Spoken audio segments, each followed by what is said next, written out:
Caros amigos, Marcelo, ouvintes do nosso sintoma, agora espectadores, né? O Felipe trouxe isso para o YouTube. Tem para espectadores, né? Tem imagem. Nossos amigos Do nosso sintoma, se aceitarem participar do nosso sintoma. Da última vez a gente estava falando sobre guerra. Por que a guerra? Uma figura como Einstein pergunta para Freud se haveria algum modo de evitar que os países ou que as pessoas entrassem em guerra. Isso numa tentativa de organizar uma Liga das Nações, que depois teve várias organizações mundiais. A Liga das Nações surgiu por causa da guerra. E aí o Freud, ao responder ao Einstein,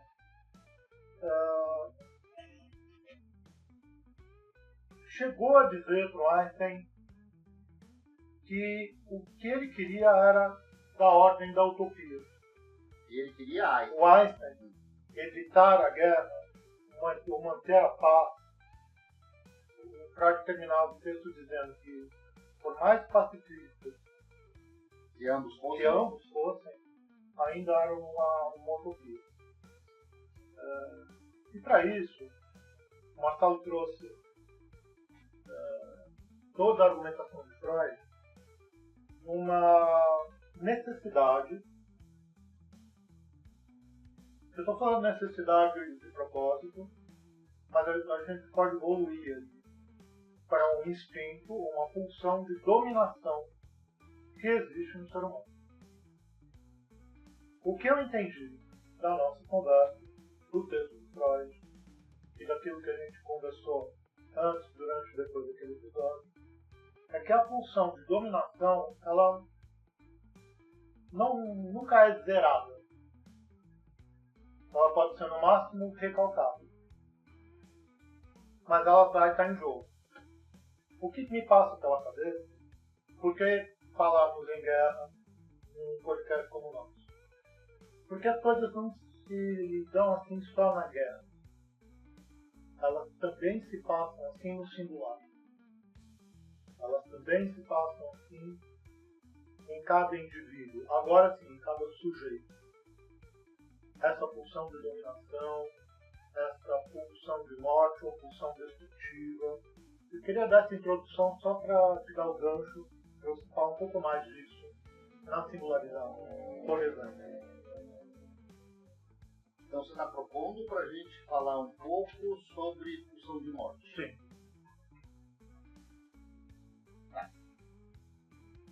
Pelo menos essa vertente da pulsão de morte. Depois a gente fala das outras vertentes, outros modos de entender pulsão de morte. Bom, a pulsão de morte, a pulsão de morte em oposição à pulsão de vida, Sim. Ela compõe aquilo que ficou chamado de segunda teoria das pulsões. A primeira teoria das pulsões seriam as pulsões sexuais em oposição às pulsões de autopreservação. Porque, bom, aí vai entrar toda aquela temática, né, de princípio de realidade, princípio de prazer, né, o prazer entendido como acúmulo de tensão, o desprazer, né? Desprazer. E o prazer entendido como alívio das tensões. Descarga. A descarga. Não importando o que a descarga produz. Sim. Né? E a tentativa de chegar ao zero de excitação. Sim. Bom.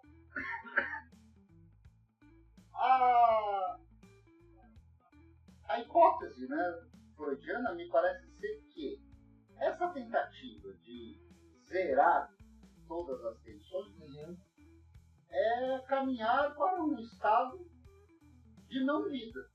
Que ele chegou a chamar de estado nirvânico. Estado nirvânico. Então, mas estado de não vida. Mas precisou de muito tempo, né? E foi a partir das repetições, dos sonhos de guerra, no final da Primeira Guerra Mundial, né? O Freud começou a se perguntar por que sujeitos traumatizados, assim a gente pode dizer, retornavam em sonho, ou mesmo não em sonho, a esse estado de terror. Mesmo em devaneios. Né? Mesmo em devaneios. Bom, aí o Freud começou a pensar nisso que ficou chamado de pulsão de morte. Né? Um desejo de retornar a um ponto de fixação, de tensão, se assim a gente pode dizer, para tentar ali descarregar tudo aquilo que ficou em excesso. Bom, a resposta do Freud para o Einstein, né,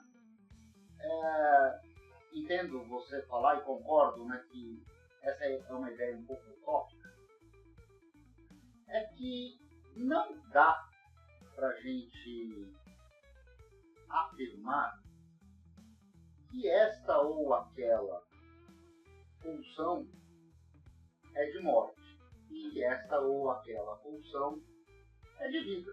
Genial, é isso aí. Porque elas estão, em palavras de Freud, amalgamadas. Sim.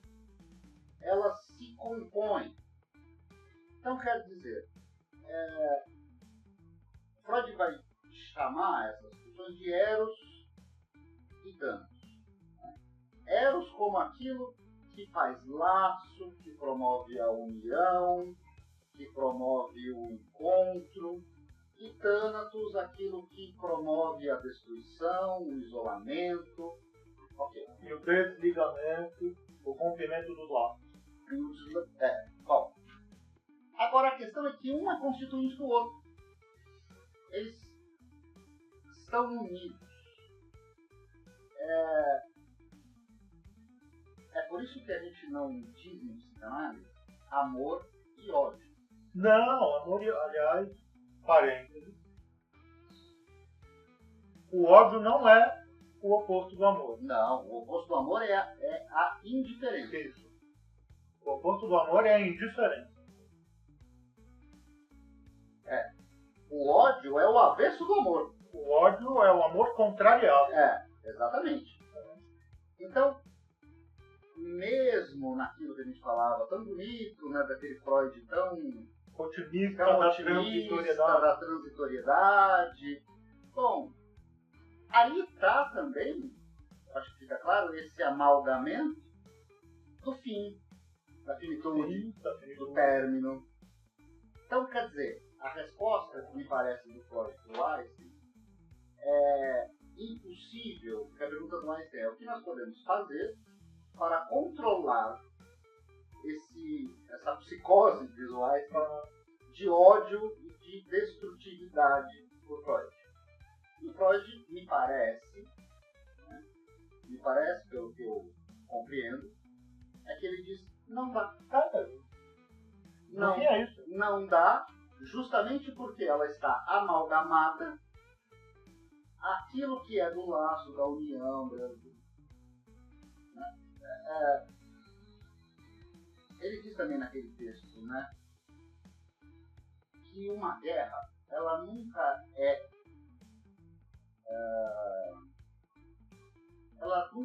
fonte de sentimentos exclusivamente. Sim. Existe também ali a presença de sentimentos novos. Sim. Ou heróicos. Isso para falar de como a cultura trata. Sim. Posso fazer um parênteses aqui? O esporte tem isso. A arena, porque o combate nos jogos de futebol, essa história da guerra está presente no discurso, inclusive o discurso que propõe a paz. O zagueiro foi dar combate ao meio-campo. Narração de jogo de futebol é uma narração uma batalha Sim, mesmo. uma batalha campal. Campal, exatamente. Né? Mas acabou o parênteses. Acabou o parênteses? Todo indivíduo tende a lutar pela vida.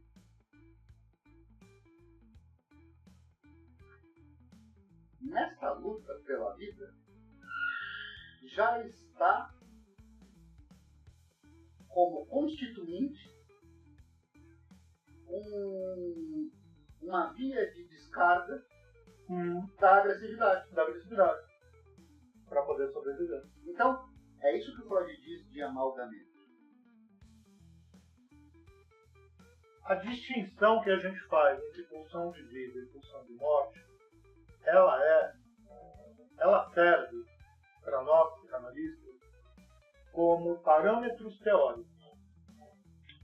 Mas como você bem falou, não dá para você dizer o que está em jogo isoladamente em cada ato das pessoas. Não. A pulsão está amalgamada. A pulsão está amalgamada. Por isso que, agora eu vou dar uma simplificada na coisa. Vem Lacan, em algum momento, dizer que toda pulsão é pulsão de morte. Por quê? Como toda pulsão quer ser satisfeita, sim, e quer diminuir o nível de tensão, no fundo, toda pulsão é pulsão de morte. Agora, o que garante, né, que isso não aconteça? Porque, como o Freud colocava, de que forma? Porque atalhos chegar a esse alívio ou a esse nível de pulsão de morte, de alívio de tensões. Naquele caso, ele estava falando com Einstein sobre a guerra. Mas agora a gente está falando sobre clínica. Agora a gente está falando sobre clínica. Também. Não é possível não lidar ou tirar do jogo a pulsão de morte. Não. Tentar. Agora vamos fazer um exercício hipotético. Tentar erradicar a pulsão de morte não traria a constituição de um ser humano do amor. Não é possível, porque... Ou da plenitude, ou da felicidade, ou da não-guerra. Não. Até justamente porque todo objeto de amor, ele também é depositário de ódio. Sem dúvida. Se eu amo, eu quero. Se eu quero, eu tento dominar. Dominar nesse sentido de reter. Então, essa é uma vertente. A outra vertente e aí é uma vertente talvez até mais platônica. Desejo aquilo que eu não tenho. Sim. Então, se eu desejo alguma coisa é porque eu não a tenho.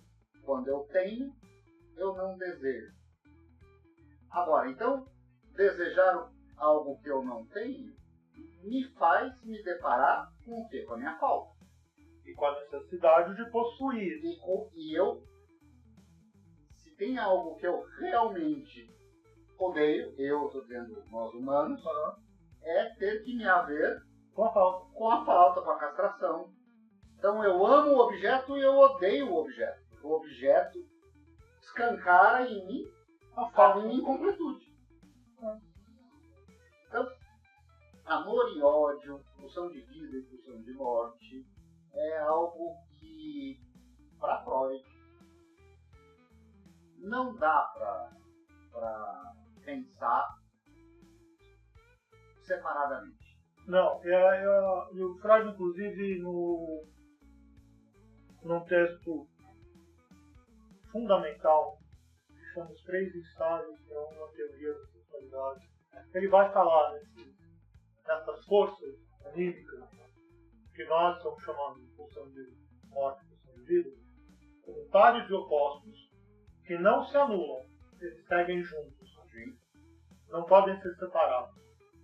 Então, quando você ama, você também odeia, e vice-versa.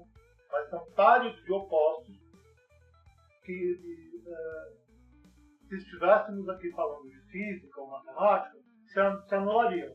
Mas não é matemática nem física. É o ser humano. Então, a coisa fica toda embrulhada, segue, causando confusão, desentendimento, impedindo a completude e impedindo a satisfação completa.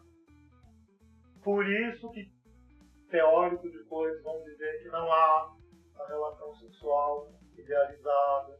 Enfim, não vamos entrar nisso. Não, por enquanto não. Agora deixa só pra gente tentar pegar um gancho aqui pro fim. Tá. E a guerra? Já que então a pulsão de morte, uma pulsão destrutiva, ela é amalgamada a outra pulsão de vínculo, de união, de laço.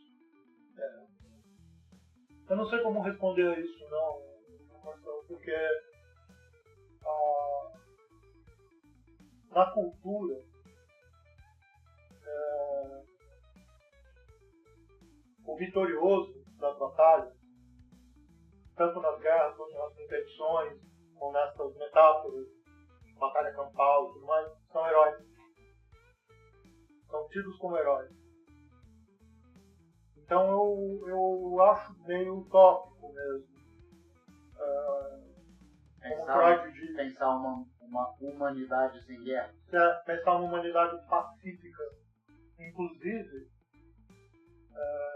você vai lembrar do nosso querido, a gente sempre lembra dele, Manuel Dell'Inque. A psicanálise não produz gente pacífica. Ao final de uma análise, você não tem uma pessoa boazinha.